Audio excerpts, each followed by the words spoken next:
Hello మాయా, మా అన్నయ్య వాళ్ళు అయితే అనకాపల్లి నూకాలమ్మ తల్లి పండగ చేయడం అయితే జరిగింది మాయా. మళ్ళా గుడి కొత్తగా నిర్మించినప్పటి నుంచి ఇదే మొదటిసారి వెళ్ళడం మాయా. నేను ఈ ఆదివారం మీలో ఎంతమంది వచ్చారో కామెంట్ చేయండి మాయా.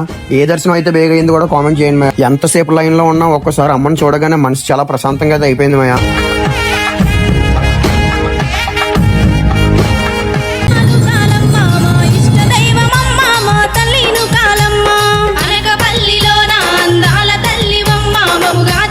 మేము కలవగా తెగ కలవరం, అసలిది కదా ఒక సంబరం, ఒక వరసలా కదిలిన క్షణం ఇక తెలియది మంది ఉండగా ప్రతిరోజు పండగే.